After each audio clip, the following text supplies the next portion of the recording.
December నెలకు సంబంధించి property recovery Mela జరిగింది. 1,07,17,800 రూపాయలు విలువైనటువంటి సొత్తును స్వాధీనం చేసుకుని బాధితులకు అప్పగించారు విశాఖ నగర police commissioner doctor Shankhabrata Bagchi గారు.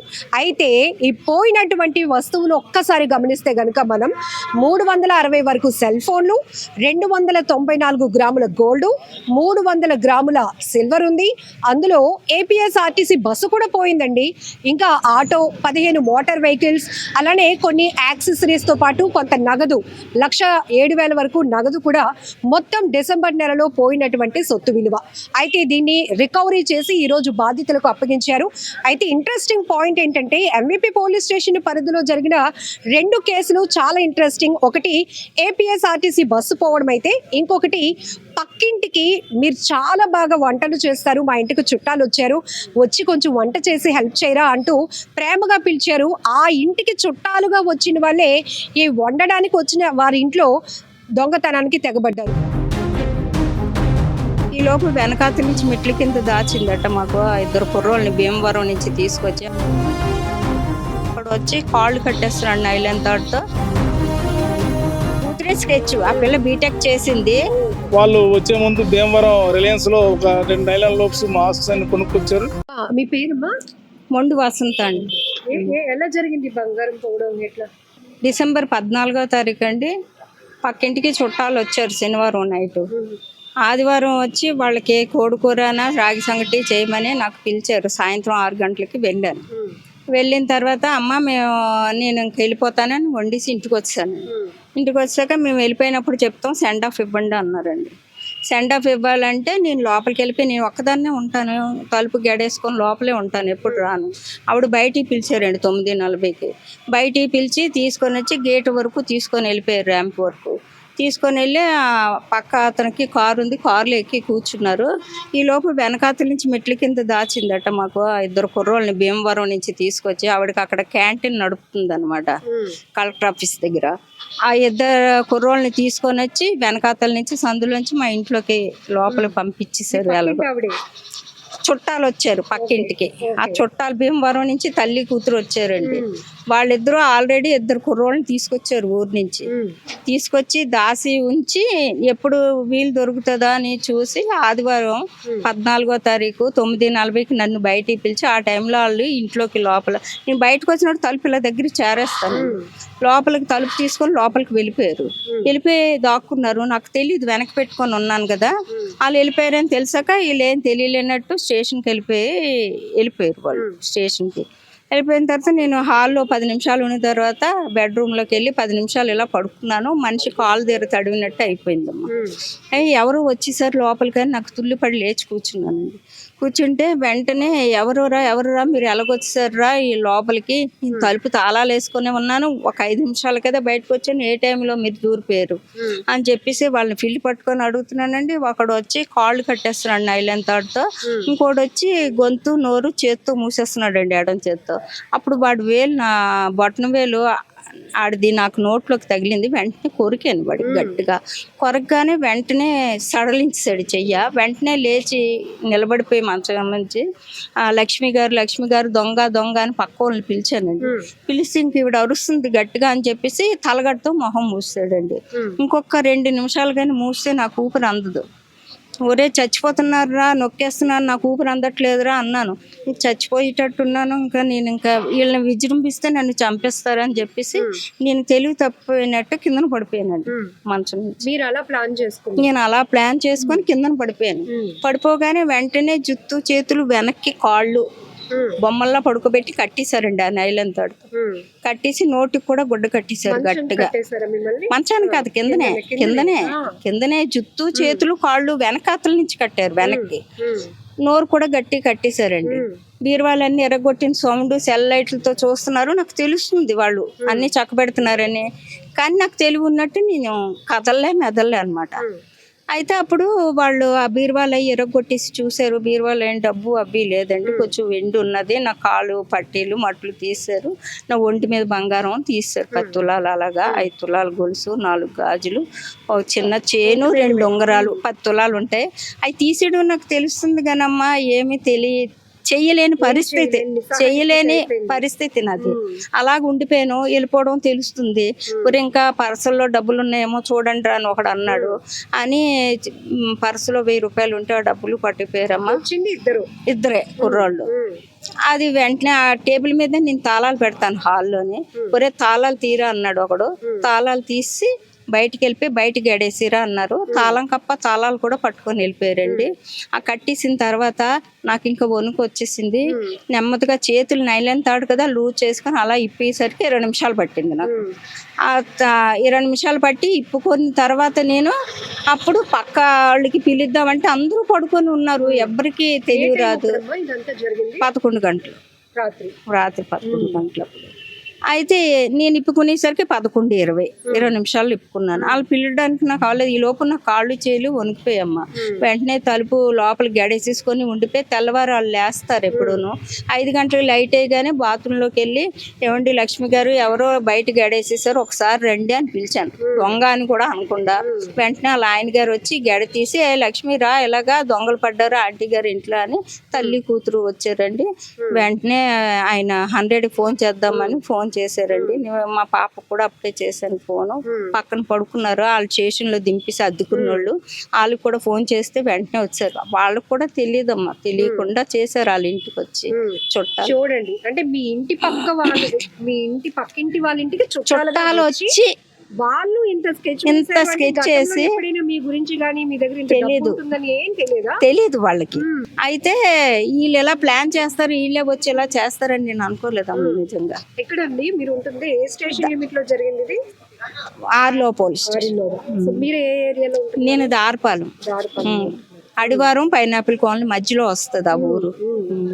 పక్కింటికి చుట్టేరు కానుకొచ్చి మీ ఇల్లుని మొత్తం చక్కబెట్టి ఇంటి మీద ఎప్పుడు బంగారం 10 తులాలు ఉంటది కదమ్మా, ఇంకెంత బీరువాలో ఉంటుందో అని వాళ్ళు అబ్జర్వ్ చేసి బీరువాలు 3 ఎరగొట్టారు. బీరువాలో డబ్బు బంగారం దొరకలేదు.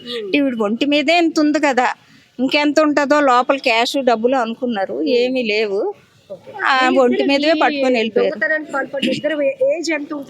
17 ఒకడికి 19 ఒకరికి.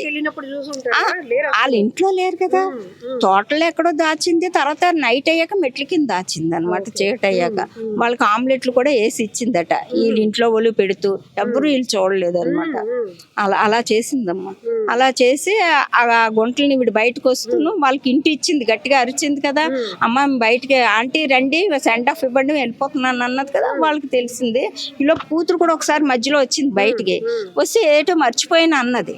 అంటున్నాడు వాళ్ళ మేనమామ డాక్టర్, ఇప్పుడు ఎందుకు మళ్ళీ వెనక్కి వెళ్తున్నావు అంటే ఏదో మర్చిపోయిన మై తెస్తానంటే వాళ్ళని అలాగే వెళ్ళిపోండి అని చెప్పడానికి. కూతురు 21 సంవత్సరాలండి, తల్లికి 42 సంవత్సరాలు. ఇద్దరే కూతురే స్కెచ్. ఆ పిల్ల బీటెక్ చేసింది, విజయవాడలోనే జాబ్ చేస్తుంది. దాందే ప్లాను. అదే 2 సార్లు వచ్చి బాగా చూసింది ఇవిడు ఒంటి మీద బంగారం ఉందని. ఏమో చూడండి, అందరూ ఇలా దొంగతనాలు చేస్తే మాలాంటి ఒంటరి మహిళలు ఏమైపోతామమ్మా. ఇప్పుడు దొరికింది, కేసు కట్టారు పోలీసులు, ఇన్వెస్టిగేషన్ తర్వాత మీ పోయిన సొత్తు అంతా మీకు వచ్చింది ఓకే. కానీ ఆ రోజు ఉన్న పరిస్థితి మీరు చెప్తే మాకే భయం వేస్తుంది, వణుకు పుడుతుంది. 2 నిమిషాలు నాకు నొక్కేస్తే నేను చచ్చిపోతాను. అరుస్తున్నది కదా నొక్కిపోతున్నారు. ఇంకా నేను చచ్చిపోతాను, లాభం లేదు అని స్లో కోల్పోయినట్టు నేను నా ప్లాన్ మీద నేను అలా చేసుకున్నాను. అది జరిగింది. ఉపయోగించబట్టికే చంపేస్తారు. ఇంకా నేను అరిచాను అనుకోండి చంపేయడానికే చూస్తారు, ఎందుకంటే వాళ్ళు దొరికిపోతారని భయం కదా. అలా జరిగిందమ్మా. వెంటనే పోలీసులు 350 సీసీ కెమెరాలు ఎత్తుక్కొని వెళ్ళి పట్టారు.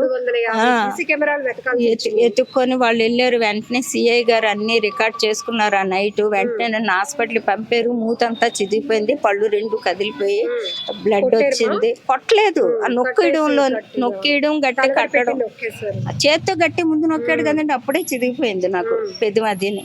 ఇదిపోయి బ్లడ్ అది అయిపోయింది. ఈలో పోలీసులు రావడం అన్నీ జరిగిందమ్మా. కానీ చక్రధర్రావు గారు ఆ రాత్రి 11 గంటలకు కూడా వచ్చి ఆయన ఇన్వెస్టిగేషన్ చేసి ఎంత బాగా చేశారో నిజమే సిఐ గారమ్మా. ఇప్పుడు మీ పక్కింట్లో ఉంటున్న వాళ్ళు ఓన్ హౌస్ రెంట్కమ్మా. వీళ్ళేమవుతారు? తల్లి కూతురు చుట్టాలు? పెద్దమ్మ కూతురు. ఆలి ఇప్పుడు దిగిన తర్వాత మా ఇంట్లో 3.5 సంవత్సరాల్లో ఎప్పుడూ రాలేదు. ఈ మధ్య డైలీ 3 సార్లు వచ్చారు అనమాట నెలలోనే. ప్లాన్ వేసిందట ముందు సరే, పాప మనోడు ఉన్నారని వెళ్ళిపోయింది. అది 10 రోజుల తర్వాత మళ్ళీ వచ్చేసింది. ఇదంతా పోలీసులు ఇన్వెస్టిగేషన్ ఒప్పుకున్నారు. ఓ చెప్పినవే అండి. అప్పుడు వాళ్ళు ఎంక్వైరీ చేస్తే గుంటల నది తంతే మా మేడమే చేయించింది, మేము ఇంతవరకు దొంగతనాలు చేయలేదు, మేము చేయమన్నా ఆవిడే స్కెచ్ చేసి తీసుకొచ్చారు అని చెప్పేసి ఆ గుంటలు చెప్పారు. కానీ చాలా దారుణం ఈ ఘటన వింటేనే అవునండి, చాలా అసలు అవునండి. అసలు మా అమ్మగారు ఒంటరిగా ఉంటారు, అసలు ఆవిడకి అలా జరగడం చాలా మాకు బాధ అయిపోయింది. తట్టుకోలేము, ధైర్యంగా నిలబడి అలా ఆవిడ చేయడం చాలా వయసులో మీరు చిన్న తెలివి ఉపయోగించకపోతే కనుక మీ ప్రాణాలకి ప్రమాదం అయ్యింది. అవునమ్మా. పోలీసు వాళ్ళందరూ పాపం కష్టపడి కేసుని ఛేదించి మాకు బాగా మంచిగా చేశారండి. చాలా మా అమ్మగారు మాకు నిలబడి చేయకపోతే అమ్మ పోలీసులు అందరినీ చెప్పి ఆవిడ కూడా వచ్చారు. 4 రోజులు పోయాక వెంటనే మేము ఆ పాప దగ్గర ఉన్నదాన్ని ఇంటికి వెళ్ళాం, ఆవిడకి చూపించాను అన్నీని. ఈవిడిని ఎలాగైనా సేవ్ చెయ్యాలో మీరు పట్టుకోవాలని వాళ్ళకి పోలీసులకు ఆదేశించి చేశారమ్మా. వాళ్ళు కూడా అలా కృషి చేసి బాగా చేశారు. ఈ దొంగతనాలకు పాల్పడుతున్న వాళ్ళు కూడా ఎక్కువ టార్గెట్ ఒంటరిగా ఉంటున్న వాళ్ళు, వృద్ధులు, వాళ్ళైతే ఏమీ చేయలేరు, డిఫెన్స్ చేసుకోలేరు. మన దగ్గర ఇప్పుడు పోలీసు వాళ్ళందరూ వదిలిపెట్టడం లేదు. దొంగలు ఇప్పటికైనా తెలుసుకొని దొంగతనాలు మానేస్తే వాళ్ళకి భయపడినంత శిక్ష పెడితేనే గానీ దొంగతనాలు తగ్గవమ్మలు. కొట్టకుండా తన్నకుండా వదిలేసి జైల్లో ఎంత తిండి పెడుతున్నారు, తినేస్తున్నావు అంటే మాత్రం జడ్జి మాత్రం వాళ్ళకి బాగా శిక్ష విధించాలమ్మా. నిజంగా కఠినమైన శిక్ష విధిస్తేనే వాళ్ళు భయపడి దొంగతనాలు తగ్గుతాయి. మీరు అన్నట్టు ఇప్పుడు బంగారం రేటు పెరగటం వల్లే దొంగతనాలు ఎక్కువ అవుతున్నాయి. చూడండి, ఒంటరి మహిళలు అసలు ఎంతమందిని ఇప్పుడు తులం బంగారం కూడా ప్రాణాలు తీసేస్తున్నారండి. అలా తయారైపోయింది. బంగారం పెరిగిపోవడం వల్ల ఇవన్నీ ప్రజలకి ఇంత నష్టం జరిగిపోతుంది. ఒంటరి మహిళలు అంటే వాళ్ళు ఏమీ కాదు, ఏమన్నా చెయ్యొచ్చు అన్నంత దాకా వెళ్ళిపోతున్నారు. ఒకప్పుడు ఏదైనా ఇంటికి తాళాలు వేసి ఉంటే అందులో దొంగతనం చేయడం, ఉన్నది పట్టుకెళ్ళిపోవడం. ఇప్పుడు మనుషుల్ని కూడా చంపేయడానికి కూడా ప్లాన్లు చేస్తున్న పరిస్థితులు. సో ఫైనల్ గా మన విశాఖ పోలీసుల గురించి ఏం చెప్తారమ్మా? ఇట్లాంటి కేసులు చాలానే ట్రేస్ చేశారమ్మా. ఆర్లో పోలీస్ స్టేషన్ ఆ చక్రధరరావు గారు, తర్వాత డీసీపీ మేడం లతా మాధురి గారు ఆదేశించడం వల్ల ఈ టీం అంతా ఎంత బాగా పనిచేశారు. నిద్రాహారాలు లేకుండా 5 రోజులు శ్రమించి వాళ్ళని పట్టుకున్నారు. అంత దూరంలో ఉన్నోళ్ళని మాకు నిజంగా గర్వకారణం అమ్మ. వాళ్ళకి నిజంగా ధన్యవాదాలు, 100,000,000 వందనాలు చెప్పాలి వాళ్ళు. అవునండి, అది యాక్చువల్గా ఆర్లోలో మనకి దారపాలెం అని ఉంటుంది. శివారుగా మనకి సింహాచలం ప్రాణ నరసింహస్వామి కొండ బ్యాక్ సైడ్ ఉంటుంది ఎగ్జాక్ట్గా హౌస్.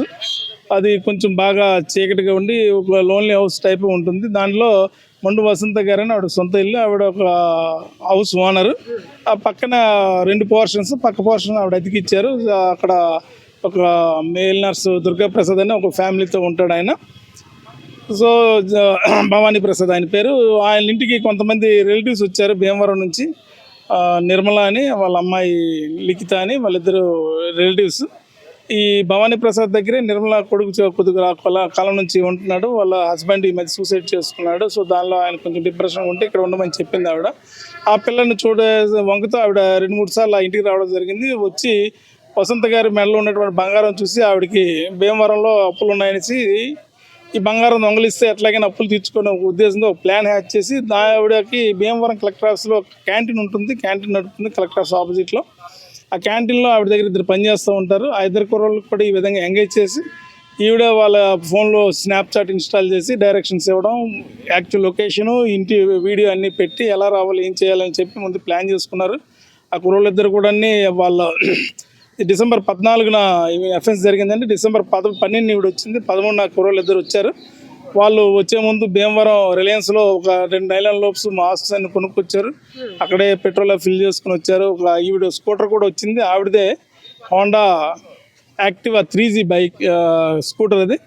ఆ స్కూటర్ కూడా రాజమండ్రిలో ఈవిడ కొన్నది వాళ్ళ అమ్మగారి పేరు మీద. ఆ స్కూటర్ని వీళ్ళకి ఇచ్చింది అఫెన్స్కి. వాళ్ళు 13వ తారీఖు వచ్చారు. ట్రై చేయడానికి చూశారు కానీ అది అవ్వలేదు.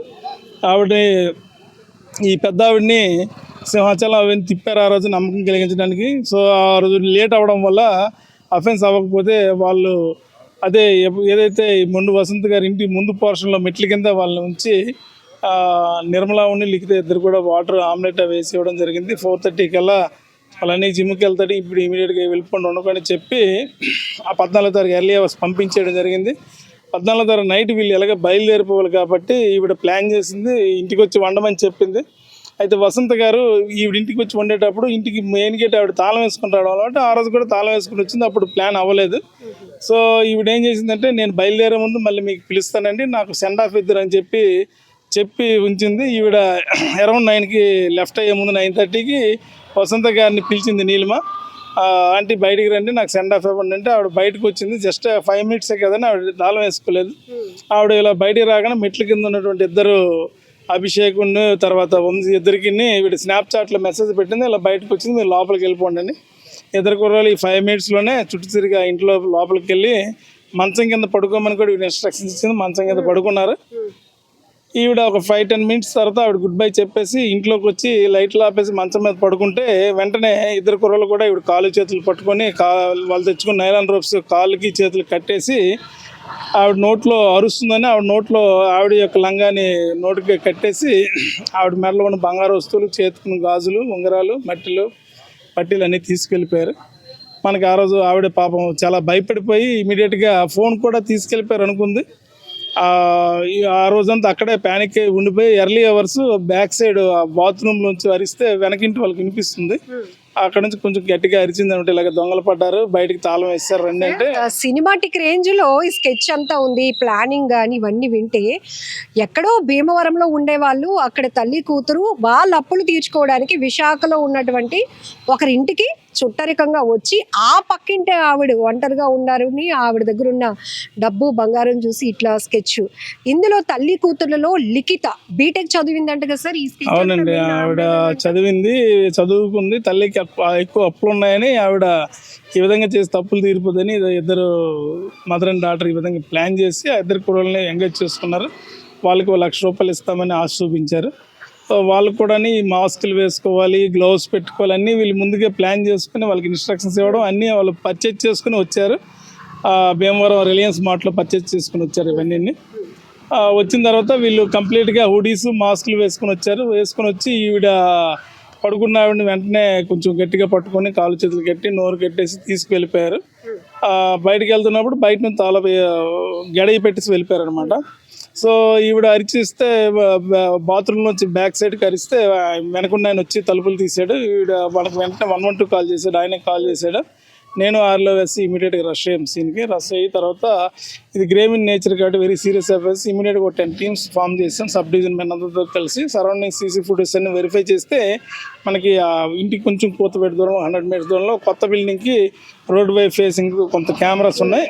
లక్కీగా మనకి కెమెరాస్లో ఒక చిన్న ఇమేజ్ వచ్చింది, ఒక ఇద్దరు కుర్రోళ్ళు హుడీస్ వేసుకొని మాస్కులు పెట్టుకొని వెళ్తున్నట్టు.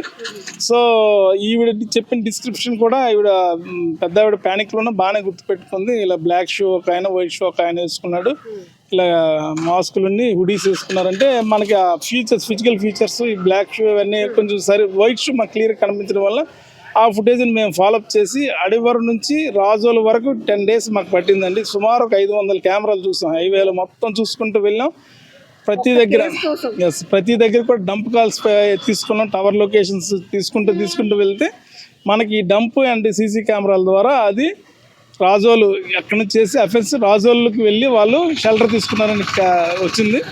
ఈ మనకి ఫుటేజ్ ఈ డంప్స్లో కూడా 2 దగ్గర మెసేజ్లు పడ్డాయి. ఆ మెసేజ్ పడిన నెంబరు CDRs వీపాట్ అంతా టెక్నికల్గా అనాలిసిస్ చేస్తే యాక్చువల్గా అఫెండర్స్ ఎవరో మనకి తెలిసారు. దాని మీద పూర్తి స్కెచ్ అంతా లిఖిత బీటెక్ అమ్మాయిదే కాబట్టి ఈ అమ్మాయి ఏదైనా సినిమా కానీ లేకపోతే సోషల్ మీడియా కంటెంట్ ఏమైనా చూసి ఆ స్కెచ్ ప్లానింగ్ తీసుకుందా అంటే అలాగనేం కాదు, బట్ వీళ్ళు చూస్తున్నారు కదా ఈ మధ్య సినిమాలు ఇవన్నీ చూసి ఆ విధంగా ఇన్స్పైర్ అయ్యి చేసింది ఇది.